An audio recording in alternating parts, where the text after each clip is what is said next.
A school field trip is usually filled with laughter and excitement, but this trip turned into something far more sinister. What was supposed to be a fun outing ended as a horrifying nightmare. Here's what happened to the children on that ill-fated trip. A school in New York had organized a weekend trip to the scenic mountains of Vermont. Students were filled with excitement, laughing, singing, and playing games on the bus as it made its way through the forested mountain roads. The sun had long set, and the night grew darker as the bus moved along the winding path. Suddenly, the bus jerked to a stop. "Why did we stop?" one of the teachers asked the driver.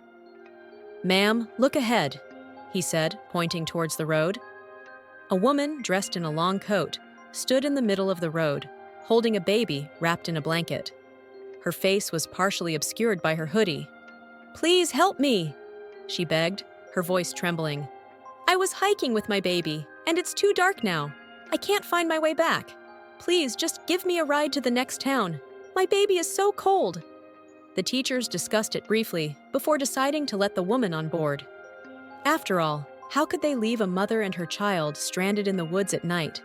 Among the students on the trip were Neha, her best friend Peyton, and Peyton's little brother Ryan. The three were seated together, playing card games and laughing. But as soon as the woman boarded, Neha felt a wave of unease wash over her. She glanced at the baby, wondering why it wasn't moving or making any noise. But she brushed the thought aside and went back to playing. The bus resumed its journey.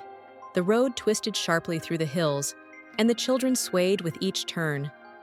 Suddenly, the bus hit a pothole, causing the woman to lose her grip on the blanket covering the baby. The blanket slipped off, and Neha got a clear look at the child's face. Her eyes widened in horror. "Ah!" she screamed, her voice echoing through the bus. "What's wrong, Neha?" asked Mrs. Thompson, their teacher. "The baby! It's a skeleton!" Neha stammered, her voice shaking. "There were worms crawling on its face." Everyone turned to look at the woman's baby. The woman gave a cold, sinister smile and gently uncovered the baby's face. "Look, child," she said sweetly. "He's just a normal baby." Everyone gasped. It was, indeed, a perfectly normal-looking baby. "Neha, you've been reading too many scary stories," Peyton laughed nervously. The teacher gave Neha a reassuring pat on the shoulder. "It's just your imagination, dear. Try to relax." Still uneasy, Neha returned to her seat. She glanced one more time at the baby, but this time, it looked perfectly normal. She shook her head, trying to convince herself it was all in her mind. A short while later, the woman signaled to the driver. "Please stop here," she said. "This is where I need to get off." As she left, the baby's small toy, a little stuffed clown with wide, stitched-on eyes, fell on the bus floor. Ryan picked it up. "Hey, she forgot her toy," Neha said. But Ryan, grinning mischievously, replied, "Well, she's gone now. Finders keepers." He stuffed the toy in his jacket pocket. As the bus pulled away, Neha glanced out the window. She saw the woman walking down the road. But just as she turned to look away, she noticed something terrifying. The woman twisted her head all the way around to face the bus. Her eyes locked on Neha with a chilling grin, and then she turned forward again as if nothing had happened. "Mrs. Thompson!" Neha shouted. "She just turned her head like an owl." "Enough, Neha," the teacher replied. "You're just tired from all the excitement." Minutes later, a loud bang came from beneath the bus. "Flat tire," the driver announced. "We're stuck for the night." The teachers decided to stay at a nearby roadside inn. The children ate dinner and were assigned rooms to sleep.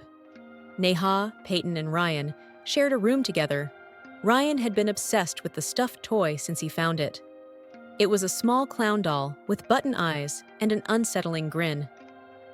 "Stop playing with that creepy toy, Ryan," Peyton said, annoyed. Ryan ignored her and kept giggling to himself, talking as if the toy was answering him. "That's it," Peyton said. She grabbed the toy and threw it out the window.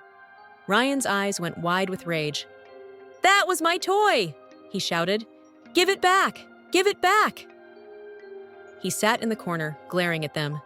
Slowly, his eyes filled with tears, and he began to cry.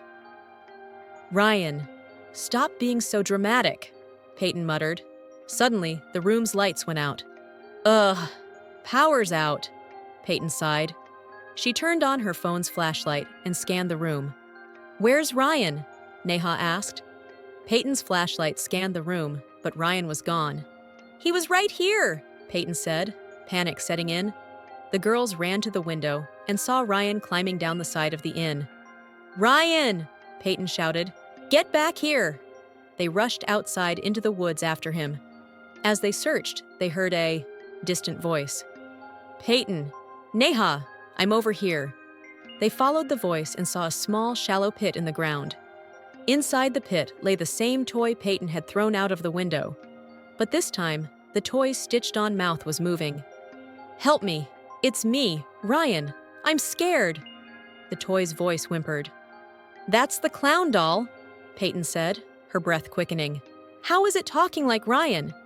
The toy's eyes flashed red, and with a loud, ear-piercing screech, it vanished. Terrified, the girls ran deeper into the woods. As they ran, they stumbled upon a small abandoned house. "Let's hide in there," Neha gasped, breathless. They pushed open the door and entered. The house smelled of mildew, and the air was cold. "Hello? Is anyone here?" Peyton called. A familiar voice answered. "Yes, I'm here." They spun around to see the same woman from the bus, standing in the doorway with her baby. "What are you doing here?" Neha shouted, heart pounding. "This is my home," the woman replied calmly. "Did you come to return my son's toy?" Neha's eyes darted to the child. In his tiny hands was the same clown doll. Her breath hitched. "That's Ryan's toy," she said, her heart racing. "Don't be silly," the woman sneered. "This toy belongs to my child, and soon he will have more toys to play with."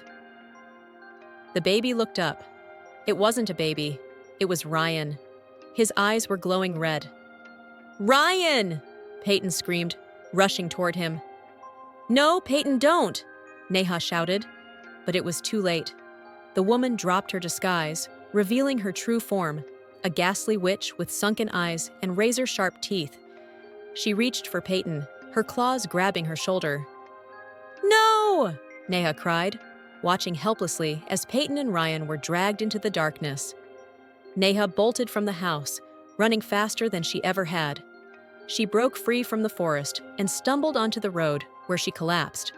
When she woke up, she was surrounded by police and paramedics. They had found her unconscious on the roadside. "Where are Peyton and Ryan?" she asked. The officer's face was grim. "We found 2 bodies in the woods." Tears streamed down Neha's face. "No, it's her. She took them." "Who?" the officer asked. "The witch," Neha whispered, her eyes distant. Near the bodies, officers found something strange. The clown toy, sitting upright, its eyes glowing red.